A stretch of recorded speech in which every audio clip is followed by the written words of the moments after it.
Hello everyone, आपका welcome करता हूं अड्डा 24/7 क्लास 9 एंड 10 यूट्यूब चैनल पर। मैं राघवेंद्र सिंह। इस सेशन में आपको क्लास 10 का चैप्टर 15 जिसका नाम है अवर इन्वायरमेंट पूरा पढ़ाने वाला हूं, वो भी एक सिंगल वीडियो में, यानी कि ये आपका वन शॉट रहने वाला है अवर इन्वायरमेंट चैप्टर का। इस चैप्टर में टोटल 3 टॉपिक हैं। पहला है ecosystem, what are its component. Second topic है फूड चेन एंड वेब, और थर्ड टॉपिक है how do our activities affect the environment. तो चलिए स्टार्ट करते हैं इस चैप्टर को, और इस सेशन को आप पूरा एंड तक देखिएगा, और हम पूरे इस चैप्टर को एक सिंगल सेशन में कवर करेंगे जो आपके एग्जाम के पॉइंट ऑफ व्यू से काफी इंपॉर्टेंट है। ठीक है, चलते हैं आगे, स्टार्ट करते हैं। सबसे पहले है इंट्रो लिखा है ना। इंट्रो में क्या लिखा है देखिए जरा ध्यान से। वी हैव हर्ड, हमने सुना है कि environment often being used on the television. ये जो वर्ड है ना इन्वायरमेंट, है ना, इसका हमारे जीवन में हमने नाम जरूर सुना है। कैसे सुना है? टीवी पे देखा होगा, अखबारों में देखा होगा, है ना, किसी पिक्चर में या सीरियल में देखा होगा, या किसी मैगजीन में देखा होगा, है कि नहीं? तो हमने किसी लोगों से सुना होगा, तो वही लिखा है कि टेलीविज़न हो, न्यूज़पेपर हो, या हमारे आसपास के जो लोग हैं उनसे हमने कभी ना कभी पर्यावरण यानी कि इन्वायरमेंट वर्ड सुना है। लेकिन क्या होता है इन्वायरमेंट, है ना, किसे कहते हैं इन्वायरमेंट, इसको हम आज जानेंगे। ठीक है, चलिए आगे चलते हैं। Global summits involving the developed and developing countries are regularly held to discuss environment issues.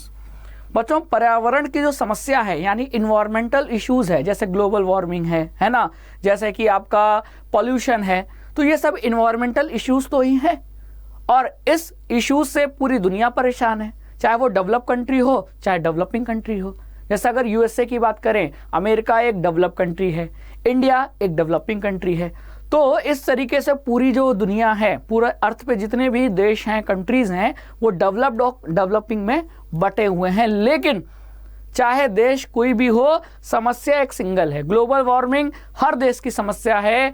Pollution, चाहे वाटर हो, एयर हो, वो डेवलप कंट्री की भी समस्या है, प्रॉब्लम है, और वो डेवलपिंग कंट्री की भी प्रॉब्लम है। तो इसको डिस्कस करने, इन्वायरमेंटल इश्यूज को डिस्कस करने और इस प्रॉब्लम को खत्म करने, इसका सोल्यूशन ढूंढने के लिए रेगुलरली समिट भी होता रहता है, जैसे कि आप देख रहे हो, है ना। पेरिस में 2015 में हुआ था समिट। फिर आप यहाँ देख रहे हो United nation climate change conference United kingdom 2021। तो आप क्या देख रहे हो, हर साल बड़े बड़े ग्लोबल समिट होते हैं देशों के बीच, ताकि ये जितने भी इन्वायरमेंटल इश्यूज हैं इनको डिस्कस किया जाए, इनके प्रॉब्लम का सलूशन खोजा जाए, है ना। तो इन्वायरमेंट हमारे लिए कितना ज़रूरी है ये अब आपको समझ में आ गया होगा, क्योंकि इन्वायरमेंट खराब होगा तो इंसानों का रहना भी मुश्किल हो जाएगा धरती पे, है कि नहीं। चलिए, अब बात अगर इन्वायरमेंट की आती है तो इन्वायरमेंट मतलब क्या, तो इसको समझते हैं, है ना। और इन्वायरमेंट को समझना है तो सिंपल सी है, आप इकोसिस्टम को समझिए क्या होता है। इकोसिस्टम एक तरीके का ही इन्वायरमेंट ही है।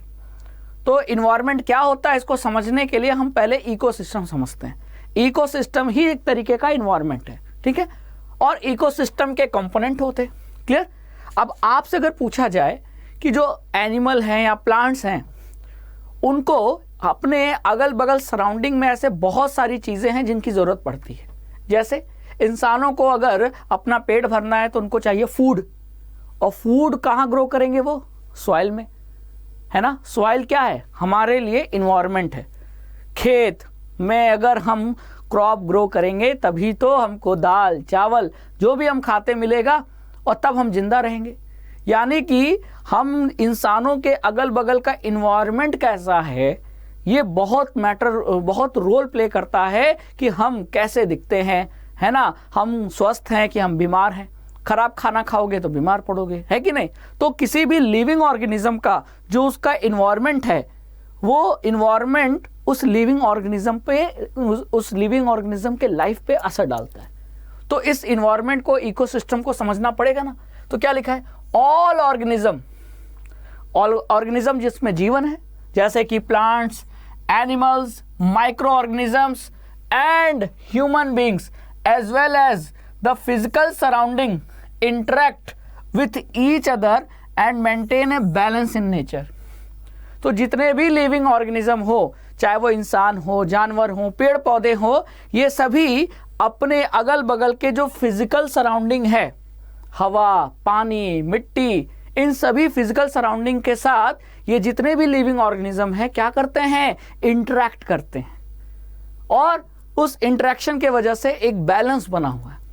जैसे हम मिट्टी से इंटरेक्ट कर रहे हैं, कैसे इंटरेक्ट कर रहे हैं, अगर हम खेत में क्रॉप को ग्रो कर रहे हैं तो हमारा क्रॉप, यानी जो क्रॉप कहाँ ग्रो किया हमने, सॉइल में, तो सॉइल क्या है, हमारे लिए फिजिकल सराउंडिंग है। तो अगर हम खेत में क्रॉप ग्रो कर रहे हैं, इसका मतलब कि हम इंसान क्या है, लिविंग ऑर्गेनिज्म, हम इंसानों का सॉइल क्या है, फिजिकल सराउंडिंग, उसके साथ क्या हो रहा है, इंटरेक्शन हो रहा है। हम नदी में जा रहे हैं नहाने, हम नदी में जा रहे हैं पानी पीने, तो इसका मतलब इंसानों का क्या हो रहा है, सराउंडिंग से इंटरेक्शन हो रहा है कि नहीं। और इसी इंटरेक्शन के कारण एक बैलेंस बना हुआ है ना। और उस बैलेंस के वजह से ही हम इंसान, जानवर, पेड़ पौधे क्या हैं, इस अर्थ पे सरवाइव कर रहे हैं। तो यही तो इन्वायरमेंटल बैलेंस बिगड़ता है जब पॉल्यूशन होता है, ग्लोबल वार्मिंग होता है, तो यही बैलेंस बिगड़ता है। तो ये जितने भी लिविंग ऑर्गेनिज्म दिख रहे हैं, ये सभी अपने फिजिकल सराउंडिंग से क्या करते हैं, इंटरेक्ट करते हैं और एक बैलेंस बना के चलते हैं, है कि नहीं। All the interacting organism in an area together with the non-living constituents of the environment form an ecosystem। किसी भी environment में जितने भी living organism हैं, उनका अपने अगल बगल जो भी physical surrounding है, ठीक है, physical surrounding कह लो या non-living constituent कह लो, non-living constituent जैसे कि मिट्टी, पानी, हवा, तो इन सभी physical surrounding के साथ जो भी living organism का interaction हो रहा है ना, उस एरिया में, जिस एरिया में ये इंटरेक्शन हो रहा है, उसी एरिया को हम क्या कहते हैं, इकोसिस्टम, है ना। समझ में आया। तो what is an ecosystem? Ecosystem is a part of environment, या कह लो ecosystem is a area where there is constant interaction between living organism and its physical surrounding, जिसे हम फिजिकल सराउंडिंग को हम नॉन लिविंग कंस्टिट्यूएंट भी कह सकते हैं, क्योंकि उसमें तो जीवन है नहीं, वो तो नॉन लिविंग है। लेकिन लिविंग के लिए इस नॉन लिविंग का होना बहुत जरूरी है ना।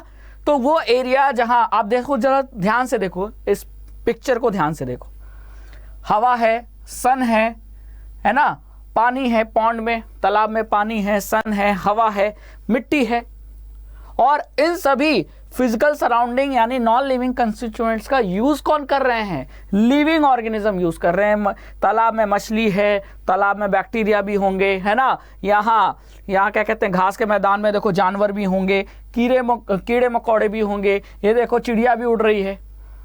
तो जितने भी फिजिकल सराउंडिंग है उसका यूज कौन कर रहा है, लिविंग ऑर्गेनिज्म, यानी कि हवा, पानी, मिट्टी, ये जितने भी नॉन लिविंग कंस्टिट्यूएंट्स है, इनका लिविंग ऑर्गेनिज्म के साथ लगातार क्या हो रहा है, इंटरेक्शन हो रहा है। क्या हो रहा है, इंटरेक्शन। और ये एरिया जहां ये इंटरेक्शन हो रहा है, उसी एरिया को हम क्या कहते हैं, इकोसिस्टम। क्या कहते हैं, इकोसिस्टम। तो इकोसिस्टम के दो पार्ट हैं, एक जिसमें सारे लिविंग ऑर्गेनिज्म आ गए, चाहे वो प्लांट, एनिमल, बैक्टीरिया कुछ भी हो, और एक जिसमें फिजिकल सराउंडिंग आ गया, नॉन लिविंग, चाहे हवा, पानी, मिट्टी, है ना। और इन्हीं दो पार्ट को हम कंपोनेंट कहते हैं, किसका, इकोसिस्टम का। तो इकोसिस्टम के कंपोनेंट समझ में आए। तो इकोसिस्टम के दो कंपोनेंट है ना, एक में जिसमें लिविंग है, एक में नॉन लिविंग, क्लियर।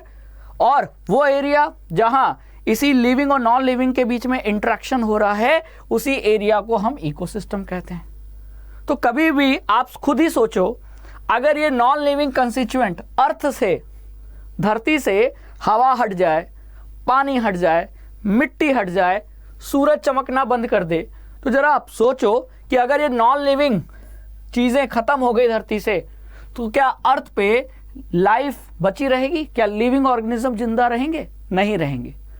तो अगर लिविंग ऑर्गेनिज्म, चाहे वो जानवर हो, इंसान हो, पेड़ पौधे हो, अगर उनको धरती पे जिंदा रहना है, तो उनको ये जो जितने भी नॉन लिविंग कंस्टिट्यूएंट है, यानी हवा, पानी, मिट्टी, इनका उपयोग करना पड़ता है, इनसे इंटरेक्ट करना पड़ता है।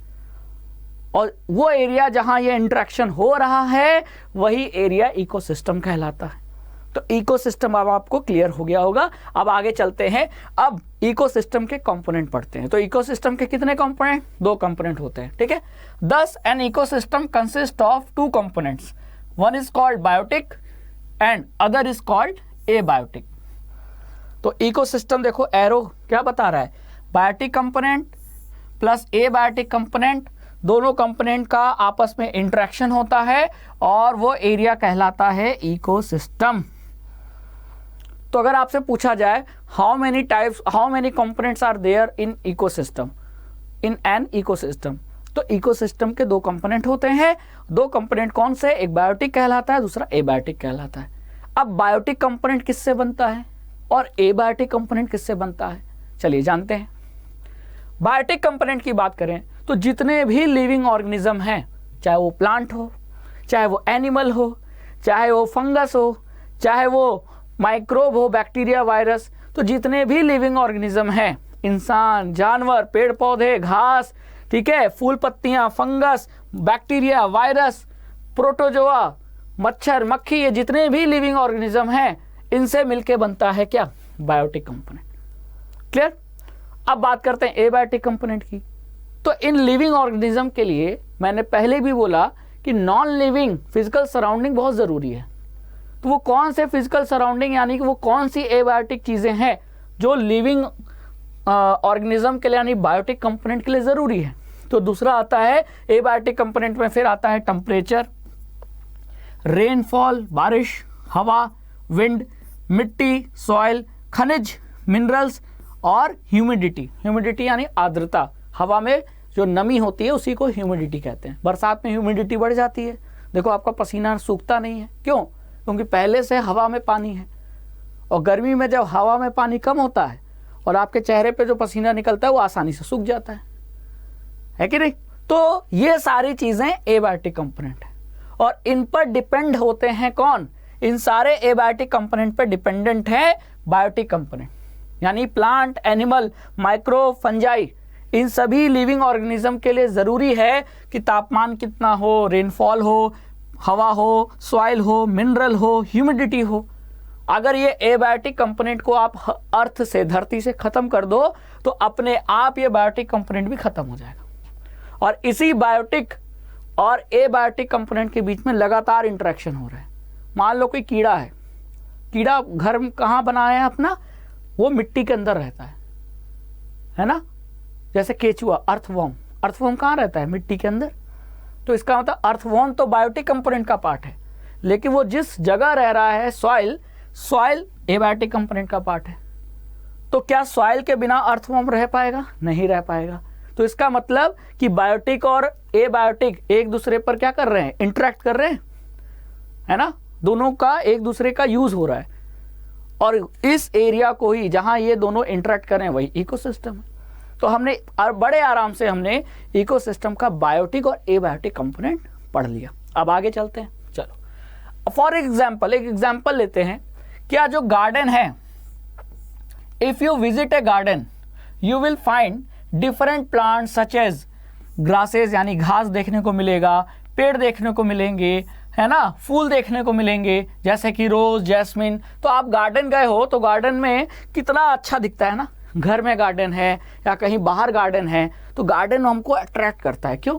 क्योंकि वहाँ फूल होते हैं, पेड़ होते हैं, घास होता है जो हमको अच्छा लगता है। फिर उन्हीं जगह उसी गार्डन में कीड़े मकोड़े भी होते हैं, है ना, चिड़िया भी होती है।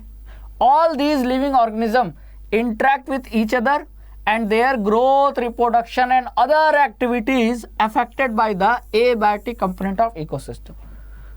तो अब क्या आपसे पूछा जाए गार्डन एक इकोसिस्टम है? तो आप कहोगे गार्डन में मिट्टी है। मिट्टी किस में आएगी? एबायोटिक कंपोनेंट में। और यहाँ जानवर हैं, पेड़ पौधे हैं, वो किस में आएंगे? बायोटिक कंपोनेंट में। तो यानी कि गार्डन में बायोटिक और एबायोटिक कंपोनेंट दोनों प्रेजेंट है और जहां दोनों होता है, दोनों के बीच इंटरेक्शन होगा तो वो इकोसिस्टम कहलाएगा। यानी कि गार्डन है, इकोसिस्टम है। तो अगर आपसे पूछा जाए कि गार्डन इज एन इकोसिस्टम, जी हाँ। हाउ? तो आप ऐसे बोलना कि गार्डन में एबायोटिक कंपोनेंट भी है, जैसे मिट्टी है, हवा है, सन, धूप पड़ रही है, तो ये सब क्या है? सॉइल, हवा यानी विंड, टेम्परेचर, ठीक है, ये सब क्या है? Abiotic component. और गार्डन में बायोटिक कंपोनेंट में पेड़ पौधे, कीड़े मकोड़े, चिड़िया, बर्ड्स, ये सब एबायोटिक कंपोनेंट है। और ये एबायोटिक और बायोटिक आपस में इंटरेक्ट तो जरूर करेंगे, है ना। और ये जितने भी एबायोटिक फैक्टर है वो बायोटिक कंपोनेंट के, जैसे कि चिड़ियों के या जितने भी कीड़े मकोड़े हैं उनके रिप्रोडक्शन में मदद करेगा या उनके ग्रोथ में मदद करेगा। तो लगातार इंटरेक्शन चल रहा है।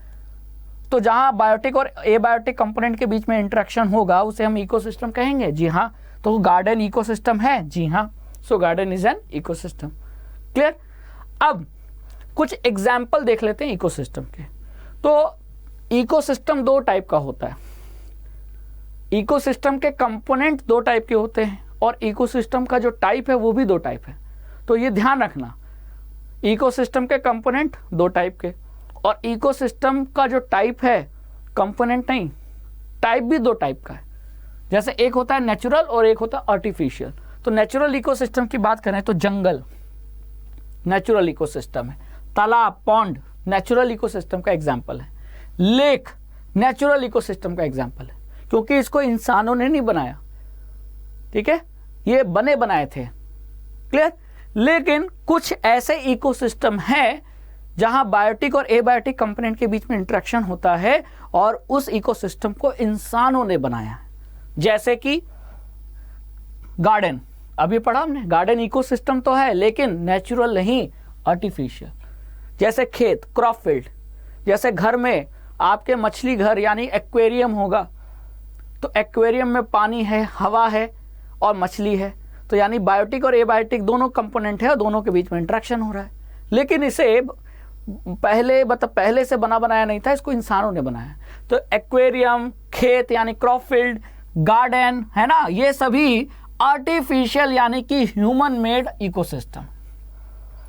तो इकोसिस्टम चाहे नेचुरल हो चाहे आर्टिफिशियल हो, दोनों में दो कंपोनेंट होंगे, बायोटिक और एबायोटिक। और अगर इकोसिस्टम का टाइप पूछे तो दो टाइप, नेचुरल और आर्टिफिशियल। आर्टिफिशियल के एग्जाम्पल ये हैं और नेचुरल के एग्जाम्पल अभी आपको बताया, फॉरेस्ट, पॉन्ड हो गया, लेक हो गया, ये सब नेचुरल इकोसिस्टम के एग्जाम्पल है। क्लियर, समझ में आया? आगे चलते हैं। तो हमने इकोसिस्टम के पार्ट पढ़ लिए। अब इकोसिस्टम में ध्यान से देखो, organism in ecosystem can be grouped. किसी भी इकोसिस्टम में जो ऑर्गेनिज्म है, मतलब बायोटिक कंपोनेंट को अगर ध्यान से देखो तो जितने भी ऑर्गेनिज्म है ना, उनको हम ग्रुप में बांट सकते हैं। जितने भी प्लांट्स हैं जो खाना बना सकते हैं, फूड बना सकते हैं फोटोसिंथेसिस से, तो सभी प्लांट्स को हमने प्रोड्यूसर का कह दिया, तो एक ग्रुप ये हो गया। अगला ग्रुप कंज्यूमर्स, जो फूड नहीं बना सकते, जो प्रोड्यूसर का फूड यूज कर सकते हैं, ठीक है। जैसे अगर आप पेड़ पौधों के जैसे पत्तियां खा रहे हो, जैसे पालक, पालक क्या है? पत्ती तो है। तो हम पालक खा रहे हैं तो हम कंज्यूमर हैं, लेकिन वो पालक का पत्ती कहाँ से आया? पालक के प्लांट से, पौधे से, वो क्या है? प्रोड्यूसर। बकरी कंज्यूमर है, लेकिन बकरी जिस प्लांट को खा रही है वो प्रोड्यूसर है, ठीक है। तो एक ग्रुप हो गया एनिमल्स का, मतलब एनिमल्स कह लो या ऑर्गेनिज्म कह लो, ज़्यादा बढ़िया कहना क्या है? ऑर्गेनिज्म। तो ऑर्गेनिज्म, इकोसिस्टम में जितने भी ऑर्गेनिज्म है उनको हमने ग्रुप में बांट दिया है, ठीक है। एक ग्रुप होता है प्रोड्यूसर, दूसरा ग्रुप होता है कंज्यूमर और तीसरा ग्रुप होता है डिकम्पोजर्स। डिकम्पोजर मतलब वो जो कि कंज्यूमर या प्रोड्यूसर के जो बॉडी है उसको डिकम्पोज करते हैं, सड़ाते हैं। जैसे जानवर मर जाए, मान लीजिए किसी जंगल में जानवर मर गया, तो धीरे धीरे आपने देखा होगा उसकी शरीर धीरे धीरे डिकम्पोज होती है।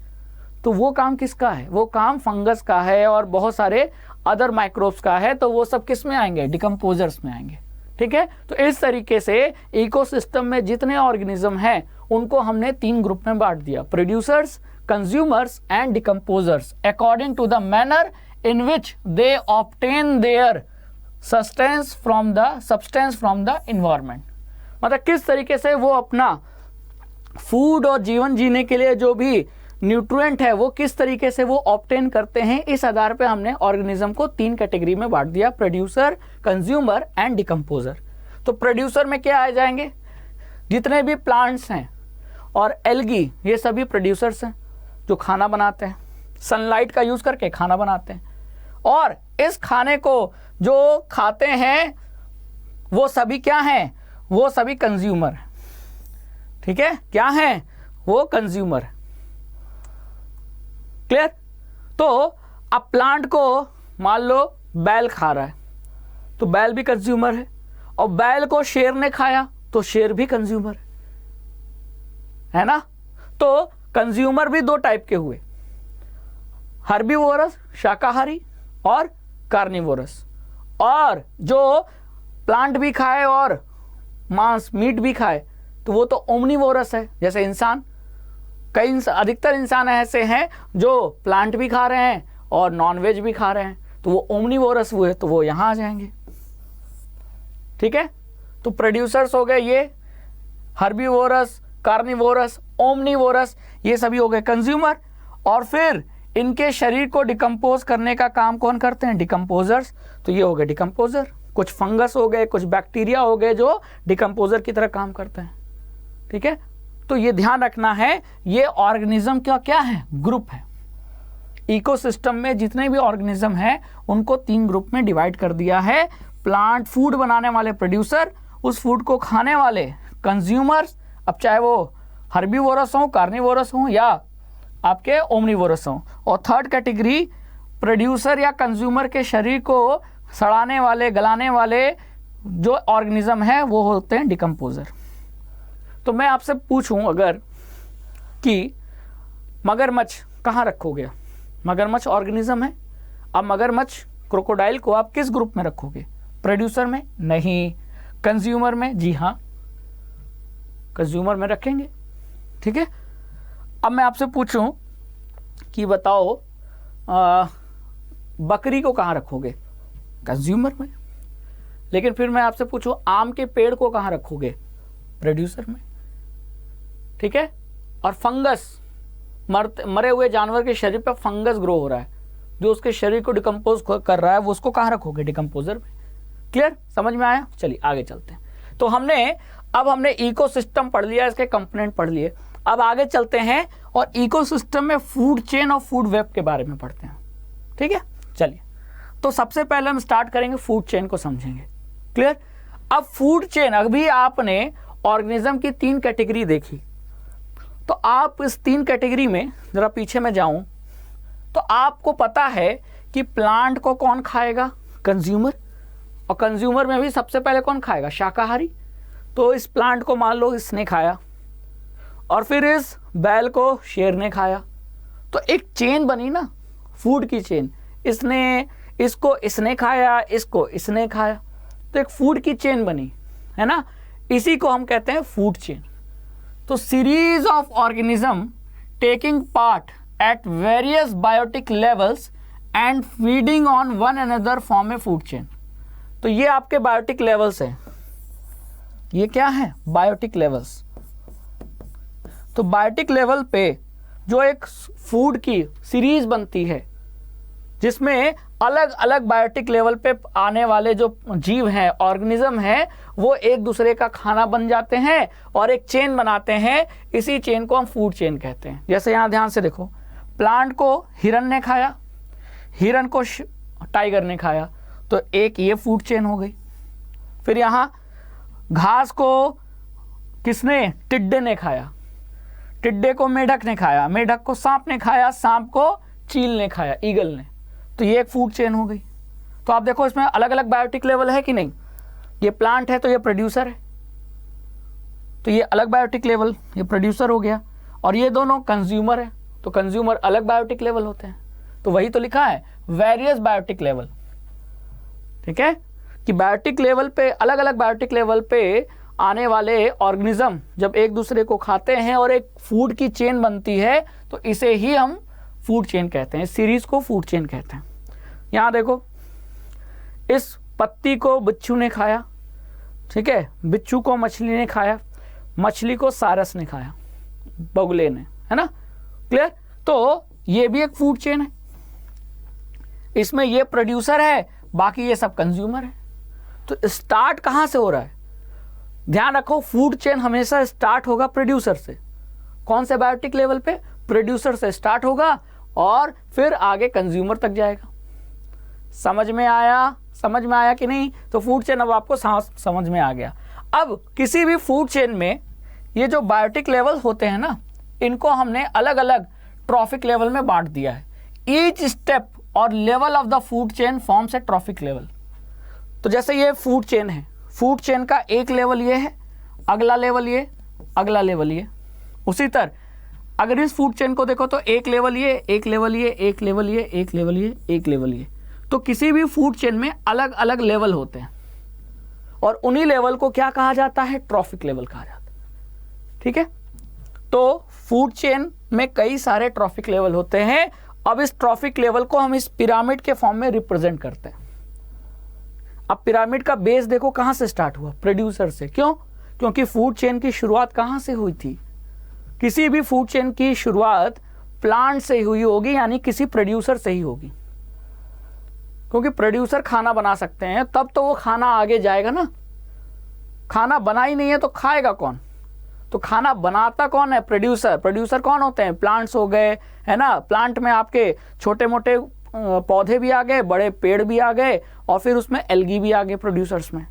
तो हमेशा फूड चेन की शुरुआत कहाँ से हो रही है? प्रोड्यूसर से। तो फूड चेन में जो अलग अलग ट्रॉफिक लेवल होता है, तो उस ट्रॉफिक लेवल में देखो बेस पे क्या है? प्रोड्यूसर। ठीक है, फिर प्रोड्यूसर के बाद कौन आएगा? कंज्यूमर। लेकिन कंज्यूमर की भी कई कैटेगरी है। प्राइमरी कंज्यूमर यानी जो शाकाहारी हैं, हर्बीवोरस, क्योंकि प्लांट को सबसे पहले तो हर्बीवोरस खाएंगे ना, और हर्बीवोरस भी कंज्यूमर है। तो कौन से कंज्यूमर हुए? Primary consumer. फिर हर्बीवोरस को कौन खाएगा? बताओ। तो हर्बीवोरस जानवरों को कौन खाएगा? मांसाहारी जानवर, कार्निवोरस। तो वो क्या हो गए? वो भी तो कंज्यूमर हैं, लेकिन वो प्राइमरी तो हुए नहीं, वो सेकेंडरी हुए। ठीक है, तो ये आ गए कार्निवोरस। ठीक है, और फिर इन सेकेंडरी कंज्यूमर को भी कोई ना कोई अगर खा सकेगा तो वो आएगा टर्शरी कंज्यूमर में। किसमें? प्राइमरी, सेकेंडरी और टर्शरी कंज्यूमर में। तो ये भी कार्निवोरस ही होंगे। ये भी क्या होंगे? ये भी कार्निवोरस होंगे। जैसे यहां देखो 4 ट्रॉफिक लेवल है, तो ये प्रोड्यूसर, ये primary consumer, secondary consumer, tertiary consumer, है कि नहीं? फिर यहां देखो ये पहला ट्रॉफिक लेवल प्रोड्यूसर, फिर ये दूसरा ट्रॉफिक लेवल यानी कि प्राइमरी कंज्यूमर, फिर मेढक। मेढक क्या होगा? Secondary consumer. फिर मेढक को किसने खाया? सांप ने। तो सांप क्या हो गया? Tertiary consumer. तो इस तरीके से ये आपका चेन पिरामिड बनता है, और ये पिरामिड फूड पिरामिड है। और इस फूड पिरामिड में आपको क्या दिख रहा है? एक फूड चेन नजर आ रही है, और इस फूड चेन में अलग अलग क्या प्रेजेंट होते हैं? ट्रॉफिक लेवल प्रेजेंट होते हैं। तो प्रोड्यूसर ट्रॉफिक लेवल है, प्राइमरी कंज्यूमर ट्रॉफिक लेवल है, सेकेंडरी कंज्यूमर भी ट्रॉफिक लेवल है, और टर्शरी कंज्यूमर भी ट्रॉफिक लेवल है। लेकिन ट्रॉफिक लेवल है कौन सा? तो ये होगा फर्स्ट, ये होगा सेकेंड, ये होगा थर्ड, ये होगा फोर्थ। तो कंफ्यूज मत होना, यहाँ प्राइमरी है तो सर यहाँ 1 होना चाहिए। नहीं, ये प्राइमरी कंज्यूमर है, तो 1 फर्स्ट ट्रॉफिक लेवल पे कौन आएगा? बेस में तो प्रोड्यूसर आएगा हमेशा। Clear? Primary consumer second trophic level बनाते हैं, secondary consumer third trophic level बनाते हैं, और tertiary consumer fourth trophic level आते हैं। तो सेकेंडरी है तो कंफ्यूज मत होना सर 3 कैसे आ गया, क्योंकि हमने काउंटिंग प्रोड्यूसर से स्टार्ट की है। क्योंकि प्रोड्यूसर हमेशा बेस में होंगे, इस फूड पिरामिड के बेस में हमेशा कौन होंगे? प्रोड्यूसर होंगे। क्लियर? तो वही चीज यहां लिखी है कि द ऑटोट्रॉफ्स और the producer are the at the first trophic level. Herbivorous, herbivorous यानी प्राइमरी कंज्यूमर वो सेकेंड ट्रॉफिक लेवल पे होते हैं। छोटे मोटे carnivorous secondary consumer third trophic level पे होते हैं, और बड़े कार्निवोरस वो फोर्थ ट्रॉफिक लेवल पे होते हैं। ठीक है, क्लियर? अब बात आती है किसी भी इकोसिस्टम में। अब ये फूड पिरामिड तो बन गया, लेकिन इस फूड पिरामिड में कौन किसको खा रहा है? प्रोड्यूसर को खा रहा है प्राइमरी कंज्यूमर। तो प्रोड्यूसर की एनर्जी किसको जा रही है? प्राइमरी कंज्यूमर को। इसको कौन खा रहा है? Secondary consumer. तो इसकी एनर्जी इसको जा रही है, तो इसका मतलब एनर्जी का फ्लो ऐसे हो रहा है। मैं इसको अगर दूसरे रंग से दिखाऊं तो एनर्जी का फ्लो ऐसे हो रहा है। और प्रोड्यूसर के पास एनर्जी कहां से आई? प्रोड्यूसर कौन होते हैं? प्लांट्स। और प्लांट्स के पास एनर्जी कहां से आती है? सनलाइट से। तो वही लिखा है कि सनलाइट की एनर्जी यूज करके प्लांट्स यानी प्रोड्यूसर्स फूड बनाते हैं। तो सनलाइट की एनर्जी प्रोड्यूसर में गई। प्रोड्यूसर को कौन खाते हैं? कौन खाते हैं? शाकाहारी यानी हर्बीवोरस। हर्बीवोरस किस ट्रॉफिक लेवल पे आएंगे? हर्बीवोरस सेकंड ट्रॉफिक लेवल पे आएंगे। यानी ये जो प्राइमरी कंज्यूमर हैं यही तो हर्बीवोरस हैं, और ये आते कहाँ है? सेकंड ट्रॉफिक लेवल पे। ठीक है, तो फिर ये आ गए, तो ये फर्स्ट ट्रॉफिक लेवल, ये सेकंड ट्रॉफिक लेवल, ये फर्स्ट ट्रॉफिक लेवल, ये सेकंड ट्रॉफिक लेवल, ये थर्ड ट्रॉफिक लेवल, ये फोर्थ ट्रॉफिक लेवल। तो एनर्जी का फ्लो किधर से किधर हो रहा है? ऐसे हो रहा है। तो प्रोड्यूसर सनलाइट से प्रोड्यूसर और फिर प्रोड्यूसर से होते हुए फोर्थ ट्रॉफिक लेवल तक यानी टॉप कार्निवोरस तक पहुंच गया। तो flow of energy in an ecosystem, ये क्लियर हुआ कि नहीं? तो एक ही डायरेक्शन में एनर्जी फ्लो हो रही है। इसका मतलब कि किसी भी इकोसिस्टम में जो एनर्जी का फ्लो होता है वो यूनी डायरेक्शनल होता है, सिर्फ एक डायरेक्शन में एनर्जी फ्लो करती है। ना तो वो बाई डायरेक्शनल होता है ना मल्टी डायरेक्शनल होता है, सिर्फ यूनी डायरेक्शनल होता है। ऐसा नहीं है कि एनर्जी का फ्लो ऐसे हो जाएगा, मतलब कि टॉप कार्निवोरस को ये खाएं, ये इसको ये खाएंगे और बकरी को पौधा खा जाएगा, ऐसा होगा क्या? कभी नहीं होगा। और फिर पौधे को सनलाइट खा जाएगी, ऐसा होता ही नहीं है। तो एनर्जी का फ्लो ऐसे नहीं हो सकता। तो ये एरो गलत है। तो एनर्जी का फ्लो हमेशा इकोसिस्टम में ऐसे होता है। तो हुआ ना यूनी डायरेक्शनल। क्लियर? चलिए अब देखो क्या लिखा है, ध्यान से पढ़ो। The green plants in a terrestrial ecosystem capture about 1% of the energy of the sunlight। मतलब कि सनलाइट में जितनी एनर्जी होगी उसका केवल 1% ही कौन कैप्चर कर पाएगा? प्लांट यानी प्रोड्यूसर। मतलब अगर यहाँ 100 जूल एनर्जी है तो यहाँ कितनी पहुंचेगी? सिर्फ 1 जूल। क्योंकि सनलाइट की जितनी अगर सनलाइट की एनर्जी को हम 100% मान लें तो उसका केवल 1% ही कैप्चर या यूज कर पाते हैं। कौन? Green plants. तो अगर पूछा जाए सनलाइट से कितनी एनर्जी प्रोड्यूसर पे ट्रांसफर हो रही है तो आंसर है 1%। ठीक है, क्लियर? तो वही लिखा है, the green plants in an terrestrial ecosystem capture about 1% of the energy of sunlight that falls on their leaves and convert into food energy. तो प्रोड्यूसर यानी प्लांट्स की पत्तियों पर जितनी भी सनलाइट पड़ती है उस सनलाइट में जितनी भी एनर्जी है उसका केवल 1% यूज करके फूड बनाते हैं प्रोड्यूसर। तो यहां से यहां तो 1% गया, लेकिन इसके आगे हर ट्रॉफिक लेवल पे कितनी एनर्जी ट्रांसफर हो रही है? 10%। तो आपको फूड पिरामिड, अब फूड पिरामिड में सनलाइट नहीं होता। देखो ध्यान से देखो, ये है पिरामिड, फूड पिरामिड। इसमें सनलाइट है क्या? नहीं। कहां से स्टार्ट हुआ? प्रोड्यूसर से। अब ध्यान से देखो, तो प्रोड्यूसर से यानी कि ऐसे है, ये फूड पिरामिड ऐसे है। तो प्रोड्यूसर से प्राइमरी कंज्यूमर यानी हर्बीवोरस सेकंड ट्रॉफिक लेवल पे कितनी एनर्जी ट्रांसफर होती है? 10%। फिर उसके बाद नेक्स्ट ट्रॉफिक लेवल पे भी 10%, फिर नेक्स्ट ट्रॉफिक लेवल पे भी 10%। तो किसी भी फूड पिरामिड में कितनी एनर्जी ट्रांसफर होती है from one trophic level to another trophic level? 10%। ठीक है, और सनलाइट से प्रोड्यूसर को कितना ट्रांसफर होती है? 1%। समझ में आया कि नहीं आया? आया। क्लियर? तो वही यहां लिखा है कि व्हेन ग्रीन प्लांट्स, अब ग्रीन प्लांट्स में एनर्जी तो पहुंच गई सनलाइट की, when green plants are eaten by primary consumer, तो अब ग्रीन प्लांट्स को कौन खा रहा है? प्रोड्यूसर को खा रहे हैं शाकाहारी जीव, प्लांट्स। मतलब प्लांट्स को कौन खा रहा है? प्राइमरी कंज्यूमर यानी कि हर्बीवोरस, जो कि सेकंड ट्रॉफिक लेवल पे आते हैं। ठीक है, तो होगा क्या? A great deal of energy is lost as heat to the environment. Some amount goes into digestion and in doing work, and the rest goes towards growth and reproduction. यानी कि ये अब आप दिमाग में आ रहा होगा, सर यहाँ जितनी एनर्जी गई तो उसका केवल 10% ही आगे को ट्रांसफर हो रही है, बाकी 90% कहाँ खर्च हो गई? अरे 90% वर्क करने में, हीट के फॉर्म में, रिप्रोडक्शन प्रोसेस में, तो ये जितने भी एक्टिविटीज़ हैं उसमें ये एनर्जी खर्च हुई। क्लियर? तो केवल कितनी गई? 10% आगे गई। तो वही लिखा है। जब ग्रीन प्लांट्स किसको खाते हैं? जब ग्रीन प्लांट्स को खाया जाता है किसके द्वारा? प्राइमरी कंज्यूमर द्वारा, यानी हर्बी शाकाहारी जानवरों द्वारा। तो शाकाहारी जानवर यानी हर्बीवोरस जो कि प्राइमरी कंज्यूमर भी हैं, वो क्या करते हैं? वो वर्क करते हैं, तो कुछ एनर्जी उसमें खर्च हो जाती है। ठीक है, कुछ एनर्जी उनके ग्रोथ और रिप्रोडक्शन में खर्च हो जाती है, कुछ हीट के फॉर्म में लास्ट हो जाती है, और सिर्फ 10% ही प्राइमरी कंज्यूमर से सेकेंडरी कंज्यूमर तक जाती है। फिर उसी तरह सेम रीजन के कारण सेकेंडरी कंज्यूमर से भी टर्शरी कंज्यूमर तक सिर्फ 10% एनर्जी जाती है कि नहीं? तो यहां से यहां 10%, यहां से यहां 10%। प्लांट्स को ये भैंस खा रही है, बुफेलो, तो 10% एनर्जी ट्रांसफर होगी, यहां भी 10% एनर्जी ट्रांसफर होगी। ठीक है, and an average of 10% of the food eaten is turn on into its own body and made available for the next level of consumer.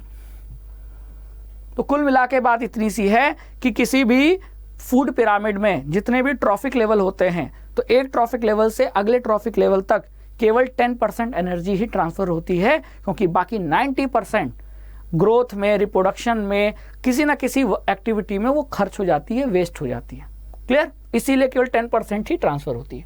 Therefore 10% can be taken as the average value for the amount of organic matter that is present at each step and reaches the next level of consumer। ठीक है, तो producer से primary consumer 10%, primary consumer से secondary consumer 10%, secondary से tertiary consumer 10%, यानी कि एक trophic level से दूसरे, दूसरे से तीसरे, तीसरे से चौथे, तो हर ट्रॉफिक लेवल पे केवल 10% एनर्जी ही ट्रांसफर हो रही है।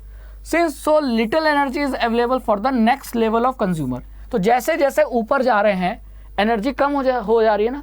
पहले क्या था? 1000 था मान लो, ठीक है, पहले मान लो ये यहाँ 10,000 था, तो 10,000 का 10% कितना? 1000। ठीक है, तो यहाँ 10,000 जूल एनर्जी प्रेजेंट थी, तो यहाँ 1000 जूल, फिर 1000 जूल का 10% 100 जूल, 100 जूल का 10% 10 जूल। तो आप क्या देख रहे हो? जैसे जैसे ऊपर जा रहे हैं एनर्जी क्या होती जा रही है? कम। इसीलिए ये आपका जो पिरामिड है वो सिकुड़ता जा रहा है, कम होता जा रहा है। नीचे जो बेस है वो ब्रॉड है, चौड़ा है, और ऊपर जो टॉप है वो नैरो है। क्यों? इसीलिए क्योंकि नीचे ज़्यादा एनर्जी अवेलेबल है और ऊपर एनर्जी कम अवेलेबल है। इसीलिए पिरामिड का जो बेस होता है वो चौड़ा होता है, ब्रॉड होता है, और ऊपर नैरो, टॉप जो होता है वो नैरो होता है। इसीलिए क्योंकि ऊपर ऊपर जाने पर एनर्जी कम होती जाती है। ठीक है, food chain generally consist of only 3 और 4 स्टेप, और इसीलिए किसी भी फूड चेन को अगर आप देखोगे तो वो 3 या 4 स्टेप का ही होता है। क्यों? क्योंकि हर बार एनर्जी कम होती जा रही है। तो फूड चेन में 10 या 12 ट्रॉफिक लेवल या 8 ट्रॉफिक लेवल नहीं देखेंगे, क्योंकि उस ट्रॉफिक लेवल तक जाते जाते एनर्जी ही नहीं बचेगी। इसीलिए किसी भी फूड चेन में या तो 3 या तो मोस्टली 4 ट्रॉफिक लेवल होते हैं। जैसे आप यहाँ देखो, यहाँ 1 2 3 कितने ट्रॉफिक लेवल हैं? 1 2 3, यहाँ 1 2 3 4, मुश्किल से होगा तो 5 होगा, वो भी रेयर है। तो जनरली अगर एवरेज देखा जाए तो किसी भी फूड चेन में 3 या 4 ही ट्रॉफिक लेवल होते हैं। क्यों? क्योंकि जैसे जैसे ट्रॉफिक लेवल में हम ऊपर जाएंगे एनर्जी क्या होती जाएगी? कम होती जाएगी, क्योंकि केवल 10% एनर्जी ही ट्रांसफर हो रही है। इसीलिए there are generally a greater number of individuals at the lower trophic level. बात तो सही है, लोअर ट्रॉफिक लेवल पे क्योंकि एनर्जी ज़्यादा अवेलेबल है, तो इसीलिए नंबर ऑफ जो ऑर्गेनिज्म है वो भी ज़्यादा होंगे, और ऊपर ट्रॉफिक लेवल पे जितना जाओगे नंबर ऑफ ऑर्गेनिज्म उतने कम होते जाएंगे। यानी कि प्लांट सबसे ज़्यादा हैं, उससे कम शाकाहारी जीव यानी प्राइमरी कंज्यूमर, उससे कम सेकेंडरी कंज्यूमर। तो नंबर भी घटता जा रहा है, एनर्जी भी घट रही है और नंबर भी घट रहा है, दोनों याद रखना है। ठीक है, और flow of energy is unidirectional, ये तो हमने पढ़ा ही था, है कि नहीं? चलिए, अब the length and the complexity of the food chain very greatly. मतलब अब ये जो हमने फूड चेन देखा है ना, तो आप जरा ये बात सोच के चलो कि पौधे को किसने खाया? बकरी ने। लेकिन बकरी को शेर भी खा सकता है, बकरी को टाइगर भी खा सकता है। तो ये जो फूड चेन है ना, वो एक दूसरे से कनेक्टेड है। और ये जब कनेक्टेड है तो जब आप इनको देखोगे ना तो एक जाल जैसा बनेगा। तो इसीलिए नेचर में, इकोसिस्टम में फूड चेन की जगह फूड वेब हम देखते हैं। ठीक है, तो instead of a straight line food chain the relationship can be shown as a series of branching lines called food web. ठीक है, तो फूड चेन तो सिंपल एक सीरीज है कि प्लांट को किसी ने हर्बीवोरस एनिमल ने खाया, हर्बीवोरस को किसी कार्निवोरस एनिमल ने खाया, तो ये ऐसा सिंपल है। लेकिन अब प्लांट को केवल बकरी ही खाएगी क्या? प्लांट को कीड़ा भी खा सकता है, चूहा भी खा सकता है, बकरी, गाय, भैंस, है ना, नील गाय, हिरन, कोई भी खा सकता है। और फिर उस हिरन को कोई भी भालू भी खा सकता है, शेर भी खा सकता है, टाइगर भी खा सकता है, तेंदुआ भी खा सकता है। तो ऐसी बहुत सारी फूड चेन है और ऐसी सभी फूड चेन एक दूसरे से क्या है? इंटरकनेक्टेड। तो ये जाल जैसा बनता है, उसी वेब को जाल यानी वेब, और उसी वेब को फूड वेब कहते हैं। तो एक्चुअली में हम सोच के तो चल रहे हैं फूड चेन, लेकिन इकोसिस्टम में फूड चेन नहीं, फूड वेब पाया जाता है। क्लियर? चलिए, another interesting aspect of food chain. अब फूड चेन की एक और खास बात है कि फूड चेन में अभी आपने देखा कि प्रोड्यूसर से जो एनर्जी है वो प्राइमरी कंज्यूमर, फिर सेकेंडरी कंज्यूमर, फिर टर्शरी कंज्यूमर, यानी एक ट्रॉफिक लेवल से जो एनर्जी है वो नेक्स्ट ट्रॉफिक लेवल तक ट्रांसफर हो रही है। कभी कभी एनर्जी के साथ कुछ हार्मफुल केमिकल सब्सटेंस भी एक ट्रॉफिक लेवल से अगले ट्रॉफिक लेवल तक ट्रांसफर होते हैं, और जैसे जैसे वो ट्रांसफर हो रहे हैं उन केमिकल सब्सटेंस का जो क्वांटिटी है वो बढ़ता जाता है। यानी जो फूड पिरामिड में जितना टॉप पर होगा उसमें वो हार्मफुल केमिकल उतना ही ज़्यादा होगा, और इसी वजह से सबसे ज़्यादा खतरा टॉप पे बैठे वाले टॉप जो ट्रॉफिक लेवल उस पे जो ऑर्गेनिज्म है प्रेजेंट, उसको सबसे ज़्यादा खतरा है। और इसी फिनोमिना को हम बायोलॉजिकल मैग्निफिकेशन कहते हैं। ठीक है, जैसे कि आप यहाँ देख रहे हो, जैसे मान लो कि नदी किनारे इंडस्ट्री थी, इंडस्ट्री ने अपना हार्मफुल केमिकल कहाँ डाल दिया? पानी, नदी के पानी में। अब वो केमिकल का असर किस पे पड़ा बताओ? समुद्री जो प्लांट थे उस पे पड़ा, और फिर उन प्लांट पे वो मरकुरी, मान लो कि उस केमिकल सब्सटेंस में जो कि इंडस्ट्री से गिराया गया उसमें मरकुरी था, तो प्लांट में फिर वो मरकुरी आ गया। अब उस प्लांट को मछली ने खाया तो वो मरकुरी की मात्रा मछली में आ गई और बढ़ गई। फिर उस मछली को इंसानों ने खाया तो इंसान, फिर अगला ट्रॉफिक लेवल, उसमें वो मरकुरी की मात्रा और बढ़ गई।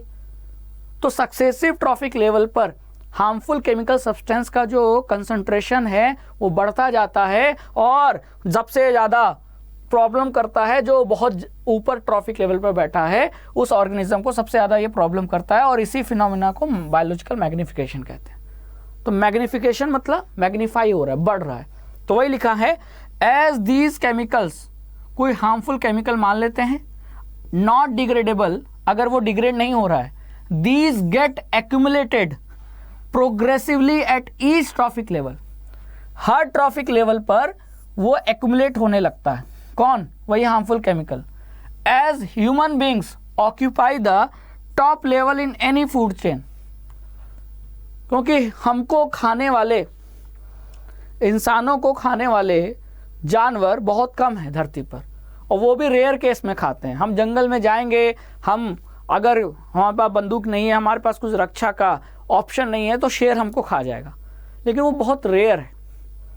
अगर ऐसे ही शेर सबको खाता रहता है इंसानों को, तो फिर इंसान धरती पे कैसे रहते? तो इंसानों को खाने वाले जीव बहुत कम है। तो इंसान सबसे टॉप पे बैठा है, इंसान सबको खा रहा है, लेकिन इंसान को कोई नहीं खा रहा। तो किसी भी फूड पिरामिड में ट्रॉफिक लेवल पे सबसे टॉप में कौन है? हम इंसान। तो सक्सेसिव प्रोड्यूसर से फिर प्राइमरी कंज्यूमर, फिर सेकेंडरी कंज्यूमर, फिर टर्शरी कंज्यूमर। तो जैसे जैसे ये ऊपर ट्रॉफिक लेवल में बढ़ रहे हैं, ये जो केमिकल्स है इनका क्वांटिटी एक्यूमुलेट हो रहा है, और सबसे ज़्यादा क्वांटिटी कहाँ मिलेगी? इंसानों में। तो maximum concentration of these chemicals get accumulated in our bodies, यानी इंसानों में ये केमिकल्स की जो मात्रा है, क्वांटिटी है, वो बहुत ज़्यादा इंक्रीज हो जाती है और इसी फिनोमिना को हम बायोलॉजिकल मैग्निफिकेशन कहते हैं और फिर हमारे इंसानों में तरह तरह के डिजीज होते हैं इसके कारण। ठीक है, चलिए, तो हमने फूड चेन और फूड वेब पढ़ लिया। अब जानते हैं कि कैसे, how do our activities affect the environment. तो एनवायरनमेंट, इकोसिस्टम और उसके कंपोनेंट के बारे में, फूड चेन, फूड वेब के बारे में तो हमने पढ़ लिया, लेकिन जैसा कि स्टार्टिंग में मैंने बताया था कि इन्वायरमेंट का जो बैलेंस है ना, वो हम इंसान बिगाड़ रहे हैं। तो वही पढ़ना है कि कैसे हम अपने कारण, एक्टिविटी से इन्वायरमेंट को नुकसान पहुंचा रहे हैं। ठीक है, चलो, क्या लिखा है, changes in the environment affect us. Environment में अगर कोई चेंज हो तो हमको असर करता है, एंड हमारी जो एक्टिविटी है वो इन्वायरमेंट पे असर डालती है। क्लियर? तो अगर हम चाहते हैं कि अगर इन्वायरमेंट हमको परेशान ना करे, तो इसके लिए ज़रूरी है कि हम इन्वायरमेंट को परेशान ना करें। हम सबके घरों में एसी है, एसी गर्म हवा बाहर फेंकता है, टेम्परेचर, गर्म हवा बढ़ रही है, टेम्परेचर बढ़ रहा है धरती का, है कि नहीं? तो हमने इन्वायरमेंट को परेशान किया तो इन्वायरमेंट ने हम पर असर डाला। तो ये जितने भी आप देख रहे हो समस्याएं, बदलते हुए इन्वायरमेंट की वजह से। आपने देखा होगा ना, कभी भी ज़्यादा बारिश हो जा रही है और कभी बारिश हो ही नहीं रही है, कभी सूखा पड़ गया। आज के 100 साल 150 साल पहले ऐसा नहीं होता था। जब बारिश होनी होती थी तब बारिश होती थी, ना ज़्यादा ना कम। लेकिन अब पता चला जब बारिश होनी है तो इतनी ज़्यादा बारिश हो गई कि बाढ़ आ गई, खेत सब खराब।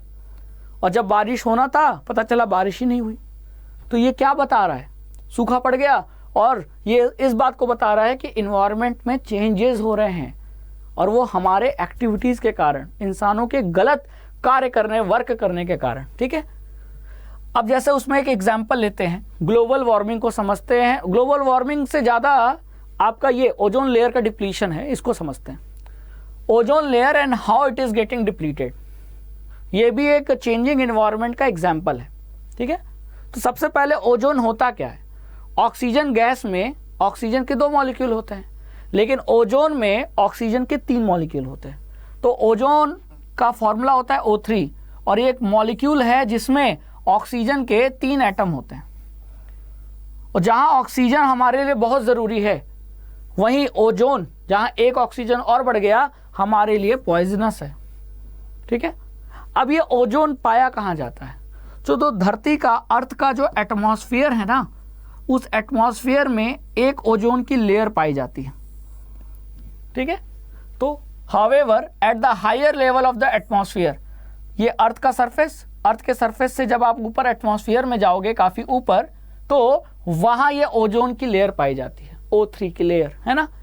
Ozone performs an important function, essential function. क्या?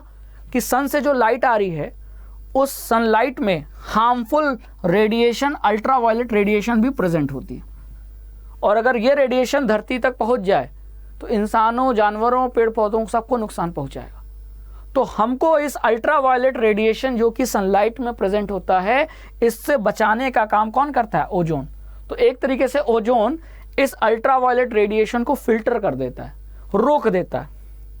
तो अर्थ तक सनलाइट तो आती है, लेकिन सनलाइट में प्रेजेंट अल्ट्रावायलेट रेडिएशन वो अर्थ के सरफेस तक नहीं आती। तो हमको अल्ट्रावायलेट रेडिएशन से कौन बचाता है? ओजोन बचाता है, जो कि हमारे एटमॉस्फेयर में काफ़ी ऊपर हाइट पे पाया जाता है। ठीक है, this radiation is highly damaging to the organism. For example, it is known to cause skin cancer in human beings. सोच लीजिए, अगर ये हमारे अर्थ के एटमॉस्फेयर में ओजोन की लेयर ना हो, तो ये हार्मफुल अल्ट्रावायलेट पैराबैंगनी किरणें धरती के सरफेस तक पहुंचेंगी और हमको स्किन कैंसर हो सकता है ना। तो हमको बचा रही हैं कि नहीं? लेकिन हम क्या कर रहे हैं? ओजोन ने हमको बचाया, लेकिन हमने क्या किया, देखते हैं। अब पहले ये देख लेते हैं ओजोन बनती कैसे। तो धरती के सतह, अर्थ सरफेस के करीब तो ऑक्सीजन है ना, ठीक है। तो ये ऑक्सीजन अल्ट्रावायलेट रेडिएशन के कारण ये स्प्लिट हो जाती है। ये मॉलिक्यूलर ऑक्सीजन जो है वो स्प्लिट हो जाती है और ऑक्सीजन के 2 एटम्स बनाती है, और ऑक्सीजन का एक एटम फिर आकर ऑक्सीजन मॉलिक्यूल से कंबाइन हो जाता है और तब ओजोन का फॉर्मेशन होता है। तो वही चीज लिखा है, ozone at the higher level of the atmosphere is a product of ultraviolet radiation acting on oxygen molecule. तो ये ऑक्सीजन मॉलिक्यूल, इस पे अल्ट्रावायलेट रेडिएशन पड़ा, तो ये ऑक्सीजन मॉलिक्यूल ऑक्सीजन के 2 एटम में क्या हो गया, स्प्लिट हो गया, और फिर ऑक्सीजन का एटम एक मॉलिक्यूलर ऑक्सीजन से कंबाइन करता है और ओजोन का फॉर्मेशन करता है, और फिर ये ओजोन हमको हार्मफुल अल्ट्रावायलेट रेडिएशन से बचाती है। लेकिन हमने क्या किया, हमने इस ओजोन लेयर के बनने में दिक्कत पैदा कर दी, ओजोन के लेयर में छेद कर दिया, ओजोन के लेयर खत्म होने लगी, जिसे हम कहते हैं डिप्लीशन। डिप्लीशन मतलब खत्म होना। कैसे? तो फ्रिज की डिस्कवरी हुई, अब फ्रिज में गैस भरी जाती थी जिसे हम क्या कहते हैं, क्लोरोफ्लोरोकार्बन। यही गैस फायर एक्सटिंग्विशर यानी कि आग बुझाने वाले डिवाइस में भी यूज होती थी। अब ये जो क्लोरोफ्लोरोकार्बन गैसें हैं ये बहुत ही खतरनाक गैसेज हैं ओजोन के लिए। तो इन गैसों का यूज जब हमने शुरू किया तो इन गैसों के वजह से ये कभी कभी लीक हो जाती थी। अब फ्रिज में से लीक हो गई तो ये गैस क्लोरोफ्लोरोकार्बन कहाँ जाएगी, फ्रिज से लीक हुई तो हवा में, अब हवा में ऊपर जाएगी तो ऊपर क्या है, एटमॉस्फेयर में ओजोन की लेयर।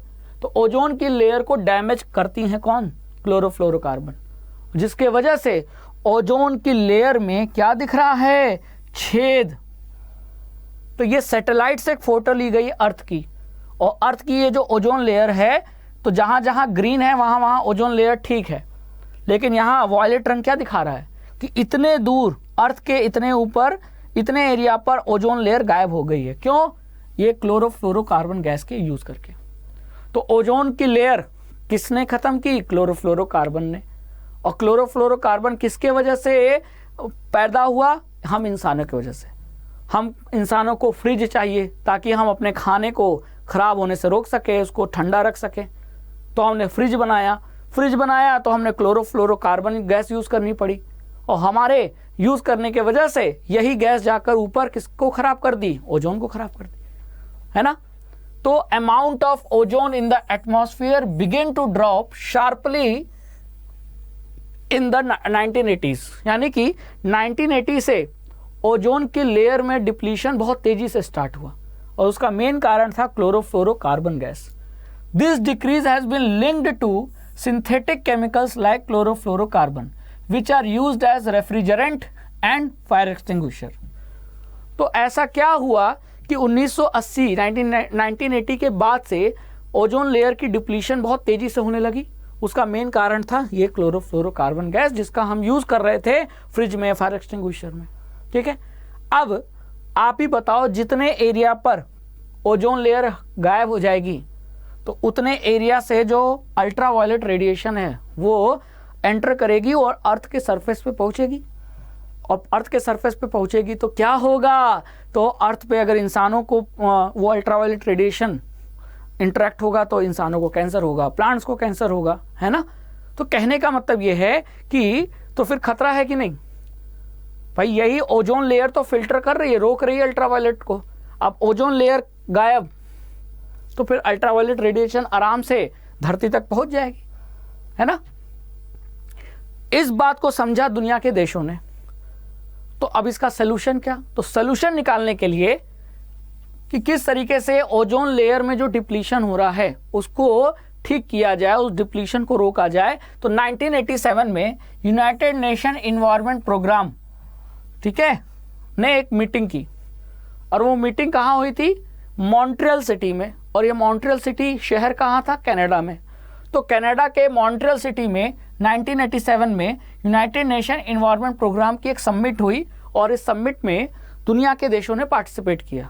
और इस समिट में ये डिस्कशन, ये कंक्लूजन निकला कि 1986 तक जितना क्लोरोफ्लोरोकार्बन गैस का प्रोडक्शन रहा है, हम उससे ज़्यादा प्रोडक्शन नहीं करेंगे। यानी कि 1987, 1988, 1989, 1990, 1991, मतलब आगे के सालों में हम अब और क्लोरोफ्लोरोकार्बन गैस का प्रोडक्शन नहीं करेंगे, हम उतना ही करेंगे जितना हमने 1986 में प्रोड्यूस किया था।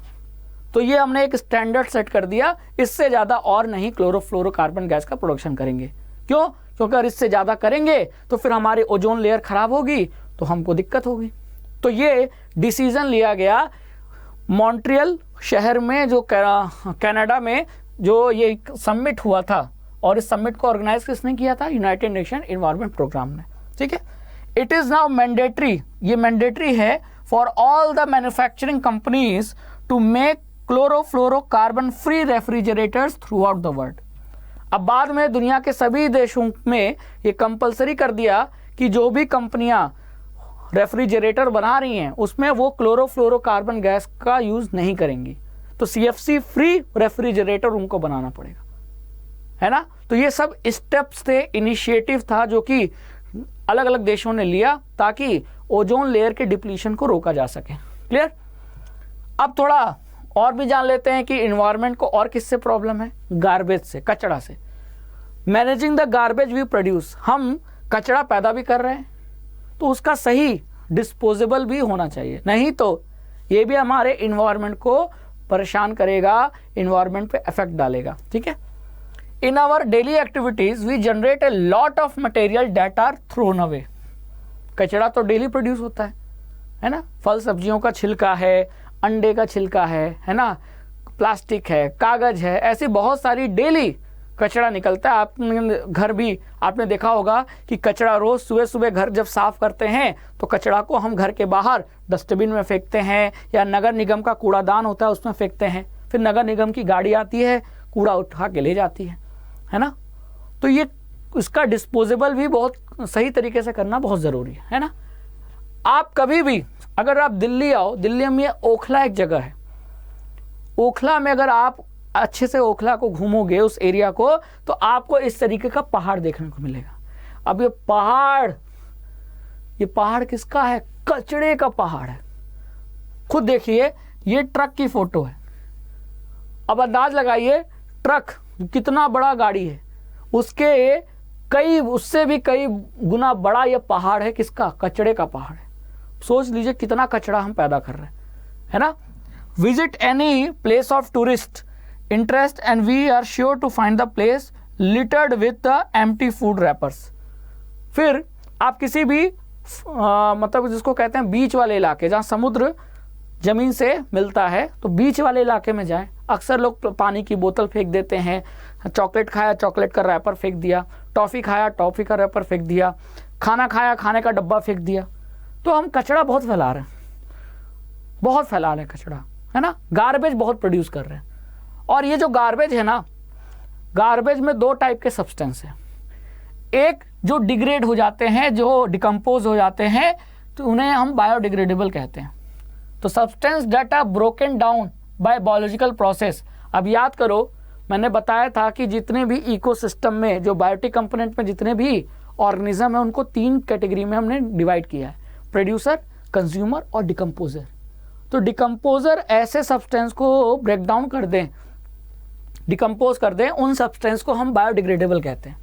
जैसे फल सब्जियों का छिलका है ना, पत्तियां हैं पेड़ की, मानव मतलब इंसानों का शरीर है, कागज है, लकड़ी है, तो ये सब डिग्रेड हो जाता है। आप कागज मिट्टी में गाड़ दो, धीरे धीरे वो डिकम्पोज हो जाएगा। आप किसी भी फल सब्जी का छिलका मिट्टी में फेंक दो तो वो डिकम्पोज हो जाएगा। तो ये डिग्रेडेबल है, बायोडिग्रेडेबल है। लेकिन प्लास्टिक हो गया, प्लास्टिक की बोतल, पॉलीथीन, फूड कैन, ये डिकम्पोज नहीं होते। तो substance that are not broken down in the biological process in this manner are known as non biodegradable. तो ये सभी नॉन बायोडिग्रेडेबल है। और सबसे ज़्यादा खतरा इन्वायरमेंट को कचड़े में डिग्रेडेबल और बायोडिग्रेडेबल दोनों सब्सटेंस है। तो खतरा किससे है? कचड़े में, गार्बेज में जो नॉन बायोडिग्रेडेबल वेस्ट है, इनसे ज़्यादा इन्वायरमेंट को खतरा है। ठीक है, these substances may be inert and simply persist in the environment for a long time and may harm the various members of the ecosystem. तो गार्बेज में जो नॉन बायोडिग्रेडेबल सब्सटेंस हैं उनसे इन्वायरमेंट को ज़्यादा खतरा है, इनसे प्लांट्स को भी खतरा है, एनिमल्स को भी खतरा है, क्योंकि ये काफ़ी सालों तक इन्वायरमेंट में पड़े रहते हैं, डिकम्पोज नहीं होते और इन्वायरमेंट को पल्यूट करते हैं। ठीक है, हमारी जो इंसानों की हैबिट है, इंसानों का जो डेली रूटीन है, उसका भी बहुत बड़ा रोल है इतना सारा कचरा प्रोड्यूस करने में। जी हाँ, कैसे? पहले हम लोग पत्तल में अगर खाना खाते थे, अगर आपने देखा होगा कि मैंने तो ये इस पत्तल में खाया है ना। ये पत्तल पत्तियों से बनता था, खाया, फेंक दिया। अब ये पत्तल जो पत्तियों से बना है डिकम्पोज हो जाएगा, लेकिन अब इसकी जगह क्या आ गई? ये है ना, यूज एंड थ्रो प्लेटें, जो क्या है, थर्माकोल की हैं। अब इनको आप खाकर फेंक दो, ये डिकम्पोज होंगी? नहीं होगी। तो हम जब ये बहुत बढ़िया हमारे पास एक सब्सटेंस मौजूद था जिसमें हम खाना खा सकते थे, तो हम क्या कर गए? हम सस्ते पे स्विच हो गए। भाई हम पहले हमारे पास ये था ऑप्शन, तो हम इस पे क्यों आए? क्योंकि ये महंगा था और ये सस्ता था, तो हम सस्ते पे स्विच हो गए। लेकिन सस्ते चीज़ों पे स्विच करने से हमारा नुकसान क्या हुआ कि ये जो थर्माकोल की प्लेटें हैं जिसमें हम लोग खाते हैं और फेंक देते हैं थर्माकोल, तो यूज एंड थ्रो वाली, ये डिकम्पोज नहीं होती। तो इसका मतलब क्या? Improvement in our life style have resulted in a greater amount of waste material generation. तो वेस्ट मटेरियल के ज़्यादा पैदा होने के पीछे हमारा जो लाइफ स्टाइल है, हमारा रहने का तरीका, वो भी बहुत बड़ा रोल प्ले कर रहा है ना। Changes in attitude also have a role to play with more and more things we use becoming disposable है। तो इसका मतलब ये है कि हमारे एटीट्यूड में बदलाव करना बहुत ज़रूरी है। हमारी सोच बदली और उसके वजह से देखो हम स्विच हो गए, हम हमेशा सस्ती चीज़ों पे जा रहे हैं। ये नहीं देख रहे हैं कि वो सस्ती चीज़ें हमारे इन्वायरमेंट को पल्यूट कर रही हैं, लेकिन सस्ती हैं तो चलो खरीद लो, यूज़ करो। और यही बिहेवियर, यही हमारा एटीट्यूड इन्वायरमेंट को पल्यूट कर रहा है, इन्वायरमेंट में बैलेंस बिगाड़ रहा है ना। पहले आपने देखा होगा ट्रेनों में आप सफ़र करो तो चाय कुल्हड़ में मिलती थी, और अब ये डिस्पोजेबल कप में मिलती है। ये तो डिकम्पोज हो जाएगा, पियो, फेंक दो कुल्हड़, कोई दिक्कत नहीं। मिट्टी से बना है, मिट्टी में फिर मिल जाएगा। लेकिन ये डिस्पोजेबल कप आप पीने के बाद फेंक दो तो चाय भी खराब। अब तो चाय भी खराब मिल रही है, हाँ, बस उबला हुआ पानी दे देंगे, उसमें डिप करो तो चाय भी खराब। उसके बाद ये जो आप डिस्पोजेबल कप है इसको फेंक रहे हो तो मिट्टी भी खराब, डिकम्पोज ही नहीं होगा, है कि नहीं। तो changes in packaging have resulted in much of our waste becoming non biodegradable. तो हर चीज़ हमको पैकेट वाला चाहिए, और पैकेजिंग की वजह से जो नॉन बायोडिग्रेडेबल वेस्ट है वो बहुत ज़्यादा क्वांटिटी में प्रोड्यूस हो रहा है। तो ये सारे अगर प्रॉब्लम्स हम दूर करेंगे तभी तो इन्वायरमेंट क्लीन होगा, और इन्वायरमेंट क्लीन होगा तो प्लांट्स, एनिमल, ह्यूमन सभी को फ़ायदा पहुंचाएगा, है कि नहीं। तो इस तरीके से हमने इस चैप्टर को एक सिंगल वीडियो में कवर किया। I hope you like this session. अड्डा 24/7 क्लास 9 एंड 10 यूट्यूब चैनल पर इसी तरह पढ़ते रहिए, हमारे साथ जुड़ते रहिए। Thank you so much.